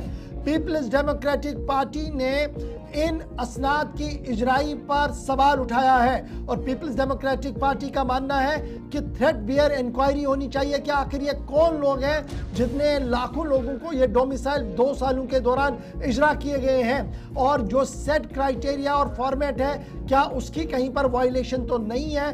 पीडीपी की तरफ से ये वजाहत ये जो है वो सवाल सामने रखा गया है। इस बीच पीडीपी के बाद जम्मू कश्मीर अपनी पार्टी और दीगर जमातों की तरफ से भी रद्द-ए-अमल सामने आना शुरू हो गया है और देखना होगा कि हुकूमती इदारे इस पूरे मामले पर अब क्या कुछ वजाहत देंगे। चूंकि असेंबली का सेशन कल खत्म हो गया है, लेकिन बड़ी बात यह कि 23,000 के करीब जो 35,12,184 डोमिसाइल जारी कर दी गई हैं, उसमें 23,000 के करीब ऐसी डोमिसाइल्स हैं जो इंडिविजुअल्स ऐसे हैं जो आउटसाइडर्स हैं, अर्थवाइल स्टेट के साथ उनका ताल्लुक नहीं था, लेकिन 5 अगस्त के बाद जो नया कानून बना उसके जुमरे में वो आते हैं और अब वो फहरिस्त मांगी जा रही है जिन्हें वो दिया गया है। एक बड़ी सियासत इसको आप देखेंगे जी आने वाले 1-2 दिनों में जब आप देखेंगे इस पर होगी। ये तो था डोमिसाइल का मामला जो ऐवान के अंदर तहरीरी सवाल का जवाब आया, लेकिन जवाब और सवाल के बीच सवालात भी अब पैदा हो रहे हैं और उन सवालों के जवाब हुकूमती इदारे बहुत जल्द भी देंगे। अब जरा फटाफट से ज़हूर आपके सामने आएंगे तो बात करेंगे उस अहम तरीन मामले की जो हमारा मुस्तकबिल है, यानी नौजवानों का मामला है। उन नौजवानों का मामला है जो उड़ता जम्मू कश्मीर का हिस्सा बने हैं। आपको याद होगा कि गुज़श्ता साल हमने एक सीरीज चलाई थी और उस सीरीज में हमने आपको बताया था कि लाखों लोग इसका शिकार हुए हैं। 33,000 से ज़्यादा सिरिंज हर रोज़ इस्तेमाल हो रहे हैं। हुकूमती इदारों की तरफ से पहले सवाल का जवाब आया नफ़ी में, लेकिन फाइनली फिर आदाद व शुमार सामने रखे और कहा कि वाक़यातन मामला संजीदा है और इस पर अमली काम करने की ज़रूरत है। जी ज़रूर बात मंशियात के हवाले से करते हैं और आपको बता दें कि जम्मू कश्मीर लगातार मंशियात की लत में है और हर गुजरते दिन के साथ इसमें लगातार इजाफा हो रहा है और ये उम्मीद लगाई जा रही थी कि हुकूमत अवामी हुकूमत आ गई और इसमें कमी देखने को मिल सकती है या जो लोग इसमें फंसे हुए हैं उनको शायद वापस लाया जाएगा, इस लत से उनको बाहर निकाला जाएगा, लेकिन उसमें भी अभी किसी तरह की कमी नहीं देखी जा रही। आपको बता दें कि इस हवाले से हुकूमत ने भी एदाद-ओ-शुमार जारी किए हैं और हुकूमत के मुताबिक अगरचे इक़दाम तो उठाए जा रहे हैं ताकि जो लोग मंशियात में के दलदल में फंसे हुए हैं उनको उस दलदल से उस लानत से बाहर निकाला जाए, लेकिन आपको बता दें कि 2022 से अब तक 25,000 मंशियात के आदी लोग जो है वो रजिस्टर हो चुके हैं। साथ ही साथ हुकूमत का दावा है कि इक़दाम उठाए जा रहे हैं और 20 D addiction centre Jammu Kashmir के तमाम अजला में इस हवाले से कायम किए गए हैं। लेकिन अलमिया या बदकिस्मती समझ लीजिए ये है कि ख़वातीन के लिए कोई भी ख़ास डी एडिक्शन सेंटर नहीं है।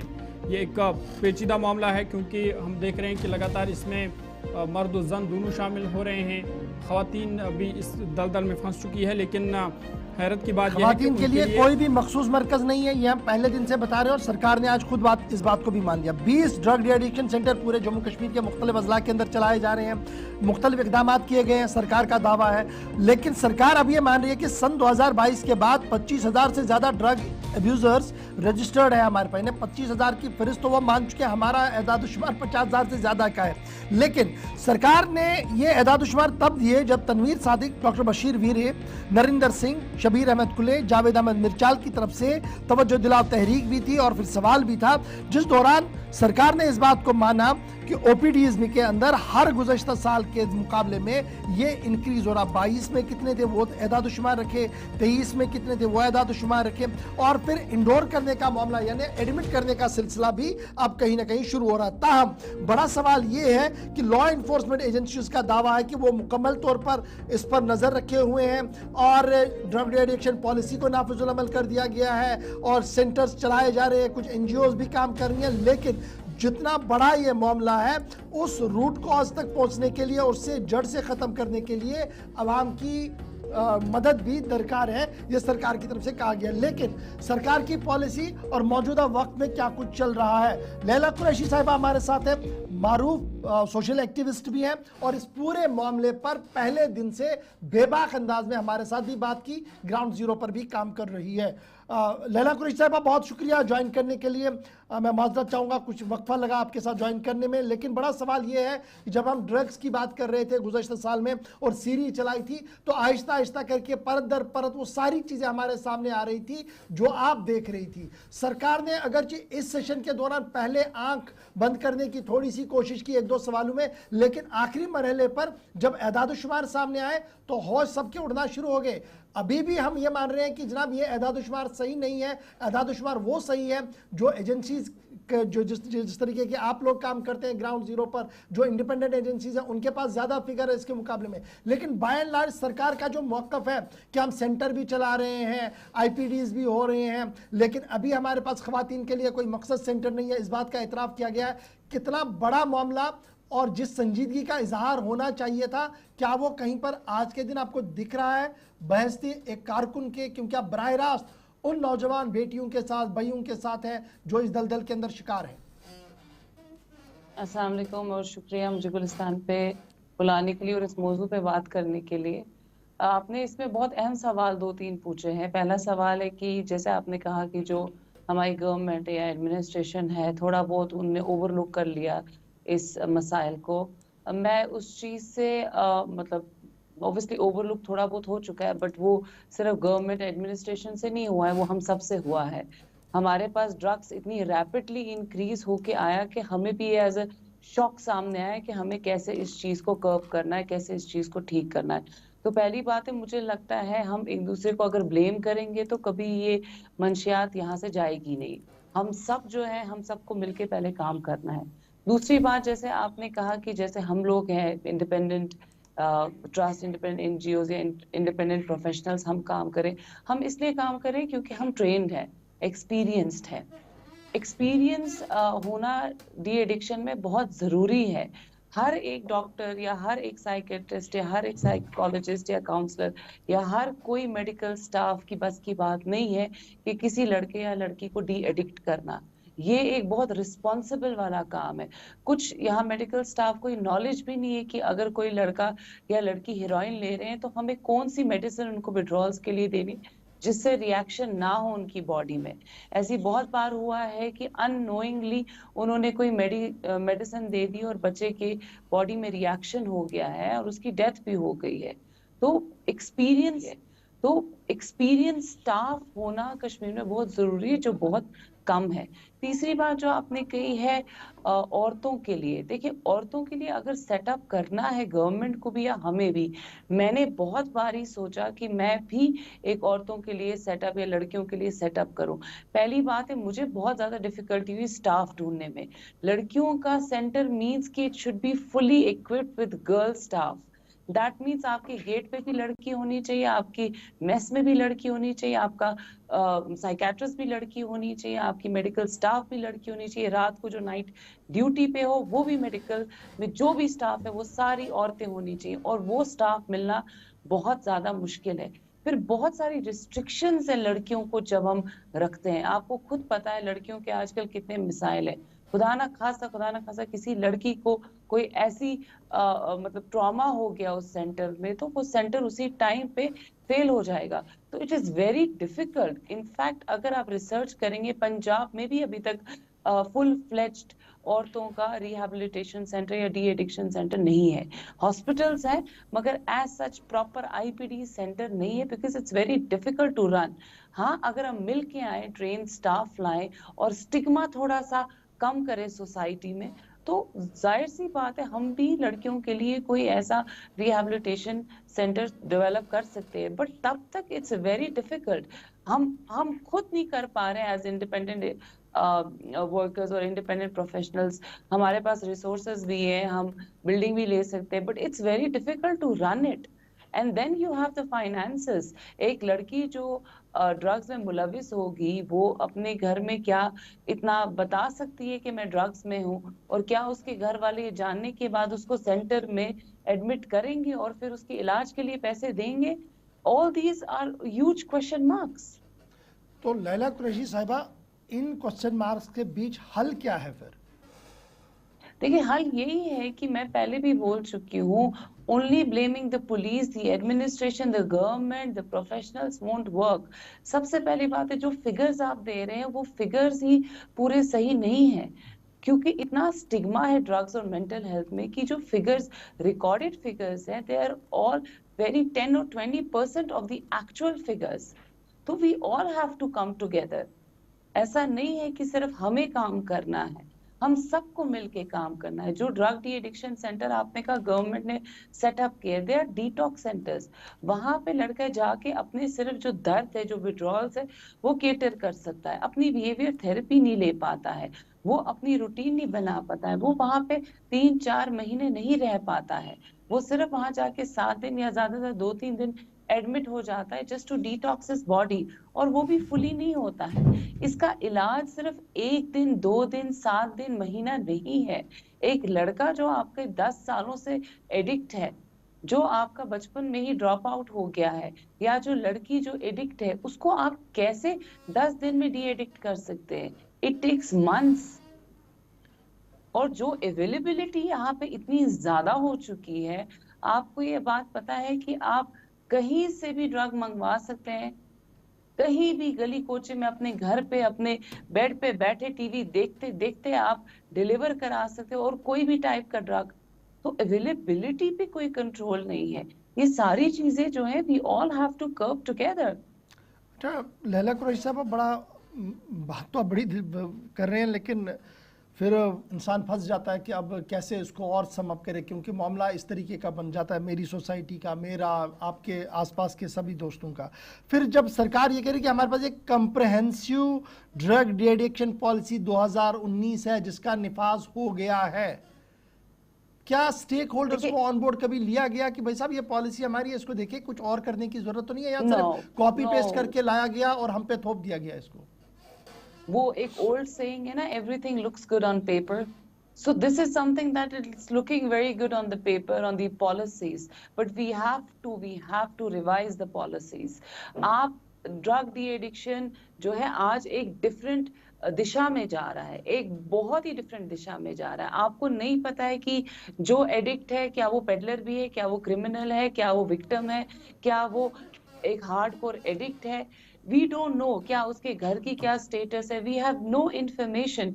तो आपको पॉलिसीज चेंज करनी है, and drug de addiction centres are not enough. We need full-fledged rehabilitation centers and then skill development centers. अगर कोई लड़का जो है, जो ड्रॉप आउट है, जिसके पास जॉब नहीं, जिसके पास जिंदगी में कुछ करने को बचा नहीं है, सिर्फ वो ड्रग्स करता है, उसके बाद जब हम उसको डी एडिक्ट करते हैं, व्हाट नेक्स्ट? हम उसको क्या दे रहे हैं उसके बाद जिंदगी में? यहाँ स्किल डेवलपमेंट सेंटर्स की इतनी सारी पॉलिसीज है, but I don't see the work happening. Policies बहुत खूबसूरत से लिखी गई है, yes it needs to be revised, but कुछ भी इम्प्लीमेंट नहीं हो रहा है on ground. Not that I see anything much of.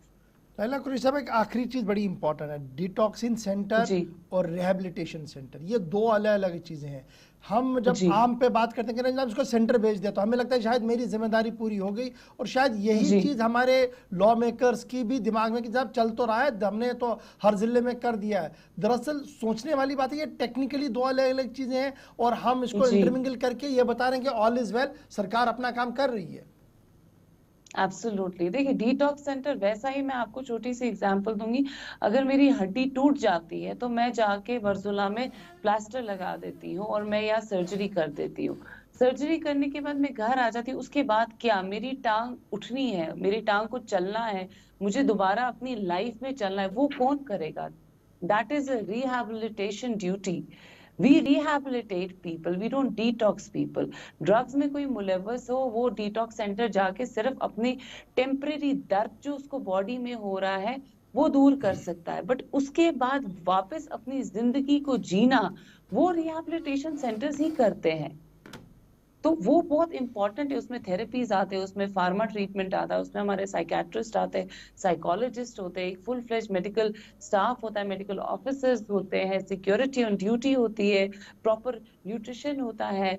I mean we need such centres who are rehabilitation centres who cater any addict, any victim, anyone for at least 6 months, 6 महीने तक उस बच्चे को वहां पे रहना चाहिए, उसका ट्रीटमेंट होना चाहिए, चाहे वो कोई भी, हमारे जरूरी नहीं हमारे रिहैबिलिटेशन सेंटर आए, कश्मीर में या कश्मीर के बाहर आप जाएं, अपने बच्चे को प्लीज एडमिट करें। ऐसा ना सोचे कि हमने डिटॉक्स सेंटर भेज दिया और अब वो ठीक हो जाएगा। यू लैला कुरैशी साहिबा, ये जो खवातीन का मामला है, क्योंकि हम देख रहे हैं मंशियात में जो मर्द हजरात के साथ साथ खवातीन की तादाद भी बराबर है, लेकिन ये जो खवातीन के लिए अभी तक भी कोई सेंटर कायम नहीं किया गया है। अगर यही सूरत चल रही तो आने वाले दिनों में ये कितना खतरनाक साबित हो सकता है, और क्या ये ऑलरेडी खतरनाक हो चुका है, आने वाले दिनों में हमें देखना ही नहीं है।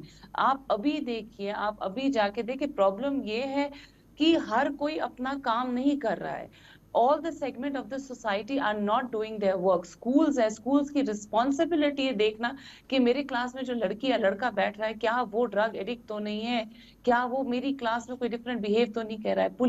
पुलिस ने अगर किसी को पकड़ा है, किसी पे FIR लगाया है या किसी को डिटेन किया है, what are lawyers doing? Lawyers फिर उस पे hefty अमाउंट लेके बेल दे देते हैं। पुलिस अपना काम करेगी, लॉयर्स दूसरा काम करेंगे। उसके बाद द कोर्ट्स, जजेस, they have to have harsh policies. अगर कोई अच्छा खासा अमाउंट आपको किसी से मिल रहा है ड्रग्स का, आप कैसे उसको बेल दे सकते हैं? आप कैसे उसको वापस सोसाइटी में रख सकते हैं? कोई ऐसा लड़का जिसने 10 घरों में चोरी की है और ड्रग्स का शिकार है, आप कैसे उसको बेल दे सकते हैं? So everybody is not working. एक साइकेट्रिस्ट है या एक हॉस्पिटल है, वो ज्यादा मेडिसिन दे रहे हैं, मेडिसिन पे एडिक्ट करे, दैट मीन्स हम प्रोफेशनल्स भी अपना काम नहीं करें। मैं as being the owner of the rehabilitation centre, मैं अगर किसी बच्चे को नहीं रख रही हूँ या मैं किसी बच्चे को केटर नहीं कर रही हूँ, that means I am not doing my responsibility. आप न्यूज चैनल्स हैं, आप अगर नहीं सही न्यूज देंगे, how will it work? If government will not release the funds and resources for rehabilitation centers, how will people develop rehabilitation centers? अगर proper equipments नहीं होंगे drug de-addiction center या rehabilitation center में, हम कैसे expect कर सकते हैं? अगर availability दाएं बाएं जहां से भी आ रही है drugs, we are not properly focusing on the forces, on the police or whatever law enforcement, that means कि we all are failing. तो क्या लैला कुरैशी साहिबा, हम ये समझे कि हालात यहाँ तक पहुँच चुके हैं, क्या हम ये समझे कि जम्मू कश्मीर के हालात अब यहाँ तक पहुँच चुके हैं कि हमें हर जगह, चाहे स्कूल हो, कॉलेज हो, हॉस्पिटल हो, जिस तरह से आपने अदालतें हो, टेस्ट करना पड़ेगा पहले कि क्या ये इसके पास ड्रग्स तो नहीं है या ये ड्रग्स का आदी तो नहीं है? एब्सोल्युटली मुश्किल लग रहा है ये बहुत, मगर करना पड़ता है, हमें करना पड़ेगा। ये देखिए सर, ये सिर्फ पुलिस, कोर्ट्स, ये ना घरों का मसला नहीं है। आपकी society is finishing, your generation is ending.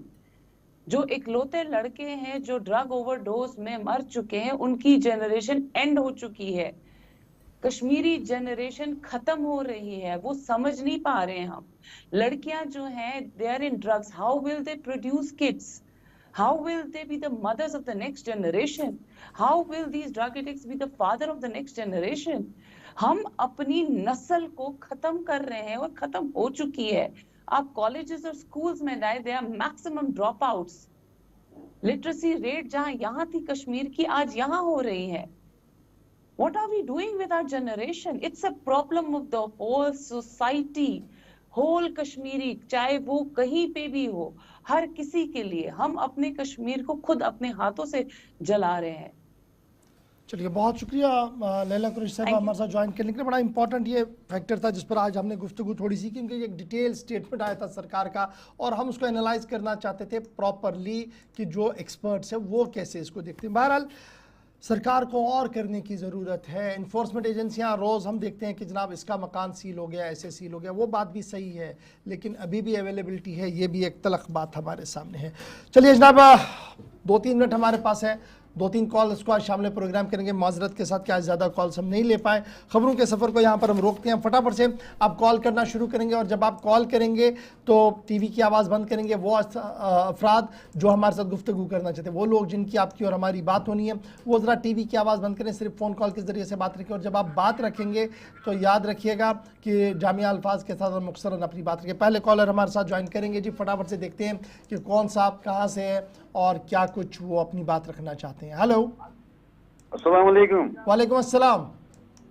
गवर साहब अस्सलाम वालेकुम। वालेकुम अस्सलाम व रहमतुल्लाह जी, कमस छो वो तो शार्टिंग पर जो शार्टिंग पर वो पचमे लटे करे में दो पूछ सर एवं जन शक्ति महकमे के मुतलिक में जनाब दाएं बाएं बांडीपोरा रोड पे यम ते लोग रोजान छ बिल्कुल बगैर एग्रीमेंट पावर चवा आप चवा मे करे पचमे लटे वारिया पोंस जाय गसा कभी पोंच गसा एमसे बचान वारिया डेलीवेजर बेचार ये पोंच पता ही जमा करा कि मुलाजिम रेड मिले थे गसा को छुपाते हम बड़ा इंपॉर्टेंट है कि आप टैक्स पे सार नहीं दियो तुम उसका सही है। चलिए एक और कॉलर है जी हमारे साथ। हेलो हेलो हेलो अस्सलाम वालेकुम जी। वालेकुम सलाम सर, मैं जम्मू से कर रहा हूँ सर। जी जी जी, बताएं, नाम बताएं अपना। सर नाम मेरा सलीम है सर। जी जनाब। तो अर्ज ये है सर, ये जो स्मार्ट सिटी के बोर्ड्स लग रहे हैं ना गलियों के स्ट्रीट में कि ये फलाना स्ट्रीट है, ये फलाना एरिया, ये फलाना एरिया है। हमारी जामिया मस्जिद जम्मू की सबसे बड़ी मस्जिद है जी, इसके सामने बोर्ड लगा, बड़ी खुशी की बात है, मंदिर के लिए बोर्ड लगा, बहुत अच्छी बात है, हम उससे भी अप्रिशिएट करते हैं। लेकिन तालाब खरीका जामिया मस्जिद की तरफ एक भी बोर्ड इन्होंने नहीं लगाया। पूरे एरिया में डीसी ऑफिस से लेकर लखदाता बाजार तक आप आए, कहीं एक बोर्ड नहीं इन्होंने लगाया है कि ये एरिया, ये कौन सा एरिया है, ये जामिया मस्जिद है या कौन सा एरिया है, कौन सा नहीं है। Number 1 sir. नंबर ये बात बिल्कुल सही है कि जो लोग आए उनके भी पता लगे कि मैं किस मार्केट से जा रहा हूँ, जबकि हर जगह लग चुके हैं वो बोर्ड, यहाँ पर लगना बड़ा इंपॉर्टेंट है। और रास्ता भी बहुत है, लोग भी बहुत ज़्यादा वहाँ से चलते हैं। बहुत शुक्रिया भाई कॉल करने के लिए। ज़रूर मुझे उम्मीद है कि म्युनिसिपल कॉर्पोरेशन जम्मू के जो जिम्मेदार हैं वो आपकी आवाज़ को सुन रहे होंगे, क्योंकि स्मार्ट सिटी व्हीकल जो पर्पज़ है उनका उन्हीं के पास है। लेटेस्ट सी कि वो क्या कुछ इसमें करते हैं। लास्ट 2 कॉल्स फटाफट से। हेलो हेलो जी, अस्सलाम वालेकुम गवर साहब। वालेकुम अस्सलाम व रहमतुल्लाह। अल्लाह साहब से बार वो जिससे टीचर टीम सही सलामत मे अर्ज जनाब बेनी युस ये ड्यूअल हुकूमत ये अफसर गसान कर अगर तो कर मे क्या करी इथे वन पुलिस किस लॉक्टस अफसर क्या करी गई परेशान हाल क्या कर यप द्रजर बाकी चीज कह हिसाब किताबा यप जनाब वन गसन कमिशन मे क्या करी यह क्या कसा ठीक वाला अमुक जवाब दी मैं बसा उमर सब की हुकूमत छा सही कि ना बैगनात वनित की अस पुछो तमिस दो कि कमजोर हुकूमत छा कि मजबूत वन हुकूमत छ मजबूत। लेकिन ये तलख हकीकत कि 2 पावर सेंटर हुकूमतिक लेफ्टिनेंट गवर्नर सबनिस अख्तियार अंदर अख्तियार वज़ीर आला सब ताम और दोनवनी पन पन अख्तियार पता, लेकिन अवामस कित पे मिल राहत तथ मुतलिक पे सारे इन सोचन। लास्ट कॉल लेते हैं जी प्रोग्राम की। हेलो हेलो चलिए जनाब, बहुत बहुत शुक्रिया जी आप सबका हमारे साथ ज्वाइन करने के लिए। 10 बज रहे हैं जी, मुझे और ज़हूर को आप देंगे इजाज़त इस उम्मीद के साथ कि कल 8:35 पर इसी प्रोग्राम में दोबारा आपके सामने हाजिर खिदमत रहेंगे। तजिया तबसरा भी होगा, कुछ मज़ीद मालूमात भी आपके साथ हम शेयर करेंगे, लेकिन हमें देंगे अभी आप इजाज़त। छोटा सा वक्फा होगा, वक्फे के उस पार हिंदी में ताज़ा तरीन खबरनामा। अल्लाह नासिर।